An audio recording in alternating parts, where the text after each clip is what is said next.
Hello, my name is James Pavlicek, and welcome to a video walkthrough of my analysis of NBA playoff risers and fallers. So to start off, all the information in this video can be found in the description below. It's also going to be available on my website, jamespavlicek.com. So let's get right into it. So the inspiration for this video began in the 2023 NBA playoffs, as my Milwaukee Bucks fell to the Miami Heat in the first round.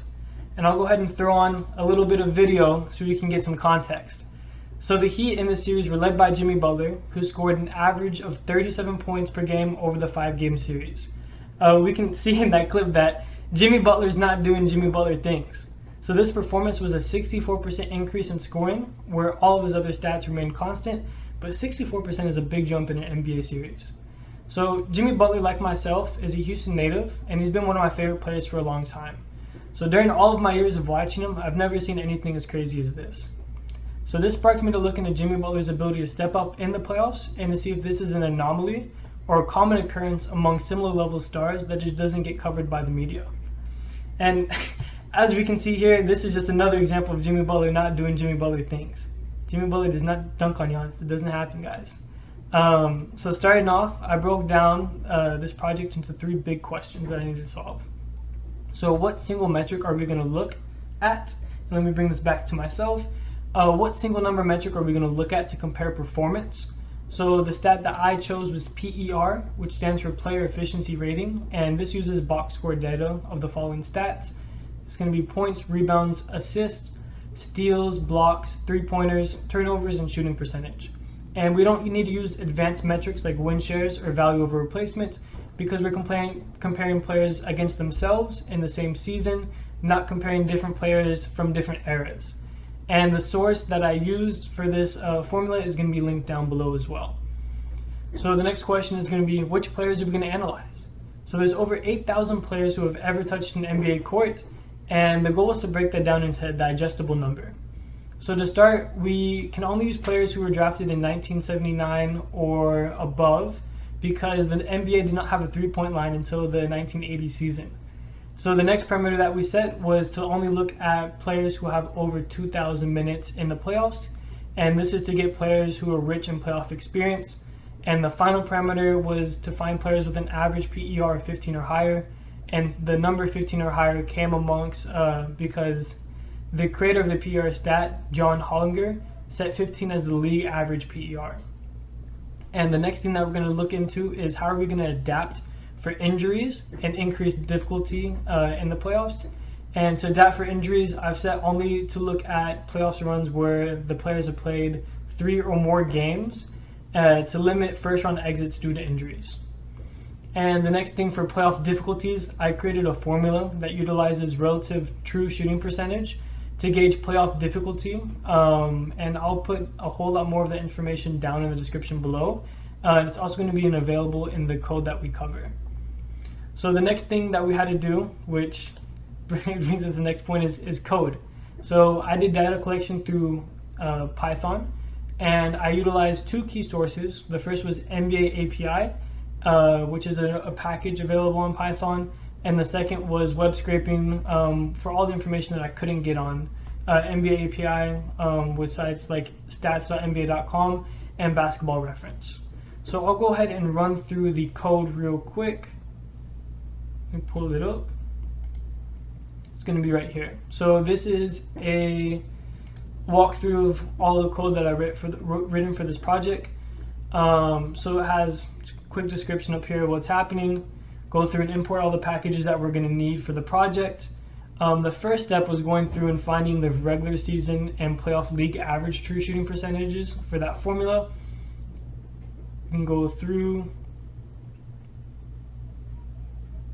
Next step was to create a player data frame of all the players who have played over 2,000 minutes and were drafted over 1979. And then we have that all listed down here. Step 3 was finding the player's data, and here's that PR formula that we talked about. So this goes through, gets the information from the NBA API. We have the PER formula source here, and then we do that for the regular season and the playoffs. And then we come down, combine all the data that we got, do some data cleaning down here. There's a lot of data cleaning done above. As you can see, actually this line of code is what limits for injuries. So we're setting only to where the games played were above 3. And just a brief walkthrough of the code. Go through, we clean the data here, and then the last part is organizing all the data and exporting it for analysis. So it's all this stuff down here, bringing it and exporting it to a CSV. And if you want to take a look at all the code, I'm going to have a link to the GitHub down below. Also, it's going to be available on my website as well. So after this, we have all the code, we have all the information we want to look at. The next thing is actually going to be going to look at the data. So for data analytics, I utilized Tableau, and I took all the CSVs and the data from the code and exported them, and then I imported them into Tableau so we can make some pretty cool graphs. So this first one is going to be a quadrant analysis, and this is going to take into account the change in playoff performance versus the total playoff impact. So on this left side is going to be playoff impact. So the higher you are is going to be the more impact you have in the playoffs as far as just pure numbers, so the level of your PER. On the bottom is going to be change in PER, so that's going to be how you performed in the regular season compared to the playoffs, also compared against your peers in this data set of 101 players. So the graph is split up into 4 different quadrants. The first is going to be high impact and decreased playoff performance. So those are people who kind of fell in the playoffs compared to the regular season, but had still a high impact in the playoffs. Bottom left is going to be low impact and decreased playoff. So as a star, this is not where you want to be. You don't want to have a below average impact and also have a below average impact in the playoffs. Next one is going to be low impact and increased playoff performance, and that's going to be this one in the yellow. It's going to be players who have relatively good playoff performance compared to regular season, but they have low impact, so the impact of that performance is diminished. And then in the top right is going to be our bread and butter. So these are players with high impact and increased playoff performance. There's a lot of notable names in here, like hometown hero Hakeem Olajuwon, hero of the 2023 NBA playoffs and finals with Jamal Murray, and we have Nikola Jokic up here.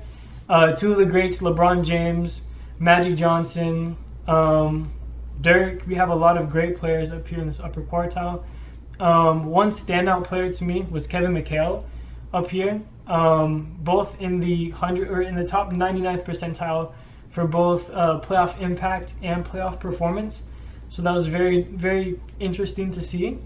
But this is a very good breakdown to kind of see where your favorite player ranks, or players that you're familiar with. Where do they rank on this graph?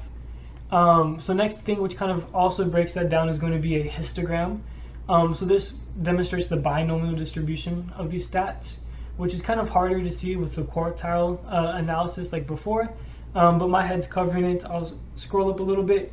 Jamal Murray and Kevin McHale are up there in the A+++ category of players that have between a 5 to 6 increase of PER in the playoffs compared to the regular season. So those are guys who really step up.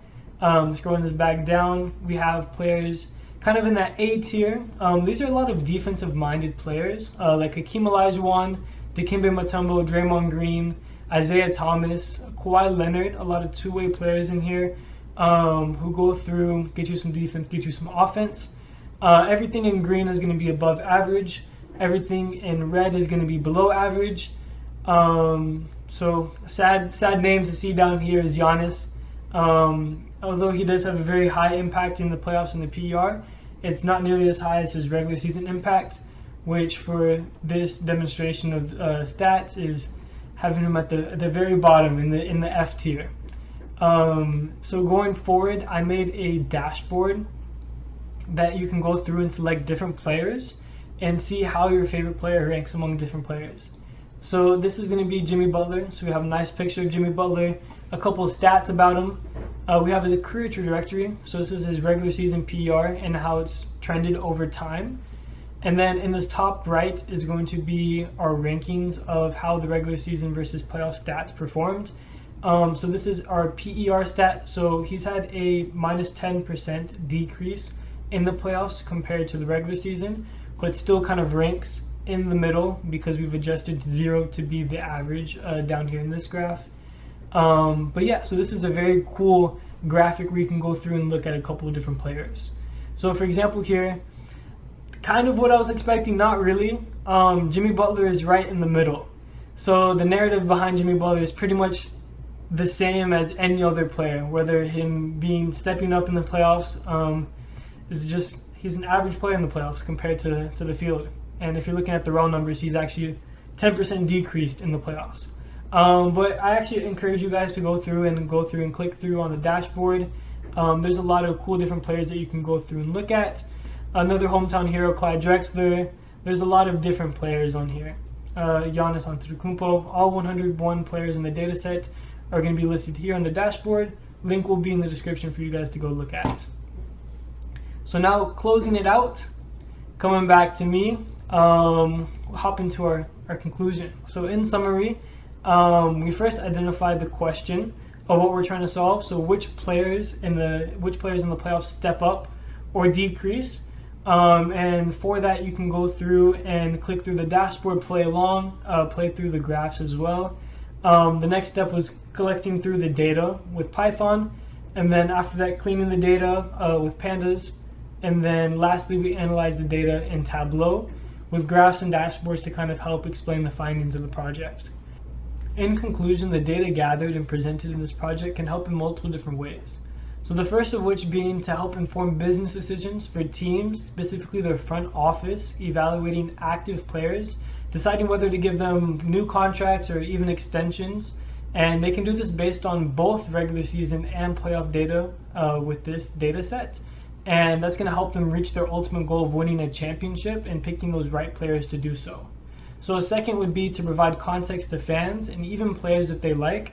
It would give them a rough estimate of what's expected for next year's playoffs based on past history and how to navigate different narratives of the media, and so players and fans can make their own analysis of what's going on. So this is the conclusion of my NBA Playoff Risers and Fallers project. But if you've made it this far into the video, I have a little bit of a bonus for you. So in addition to this project, I also used the data in this project and a few other pieces to do a deep dive into LeBron's playoff history. And the narrative that I wanted to tackle was the notion of LeBron James choking in the playoffs, and more specifically in the finals. So it's a big story around the NBA community because LeBron has only won 4 of his 10 finals trips. And this narrative has been a big hit on LeBron's legacy, like for NBA fans comparing him against different greats like Michael Jordan and Kareem. So for this, I compared the first 3 rounds of the playoffs of his performance to his performance in the finals to see if there's any difference. I also used the same techniques in the previous project, so I used PER as my main metric to compare. And let's hop right into the graph. So this is going to be LeBron James' finals performance over time. So on the left we see PER, on the bottom we see year. So as we can see, his finals performance kind of has a linear approach where it's going kind of upwards, and his first 3 series playoffs is kind of flat, kind of stagnant, with some peaks in 2009 and kind of towards the, we can't even say end of his career because we don't know when his career is going to end, but kind of towards the back half maybe of his career. But kind of what I saw from analyzing these different rounds is that the average of the finals was around 26, average of the first 3 rounds is around 28. So the drop off is definitely noticeable. To the degree of if it's affecting his playoff wins and finals wins and that sort of thing, I'm not too sure if it's conclusive. So we still left up into the dust, but if you're looking at a pure count of when he's performed better in the finals versus the first 3 rounds, it's dead even. So he's performed 5 times out of his 10 finals runs, he performed better in the finals. 5 times out of 10, he's performed better in the first 3 rounds of the playoffs. Similarly to the last project, I made a pretty cool dashboard where we can go through and look at that. So this is an example of his 2016 run with the Cavs, one of his most famous runs. And This kind of shows that his PR was up 12% in the finals compared to the first 3 rounds. A whole bunch of his stats, like crazy, like his blocks and steals was up 62% in the finals. And this is another graph similar to like the one we saw before, which only does it on a 1-year basis. So 1 playoff run, so we see how it trends from the first round to the second round to the third round and then the finals. Also, we have a graph on the side with more detail about what's going on. So that is the final conclusion. So I hope you guys enjoyed the bonus. Again, everything that we covered today is going to be down in the description below, and also my website, jamespavlicek.com. I really hope that you enjoyed my breakdown of NBA players and their performance in the finals. And if you have any questions or want to talk about this analysis, feel free to reach out to me on LinkedIn, which is going to be down below. And just thank you guys so much. Talk to you guys soon.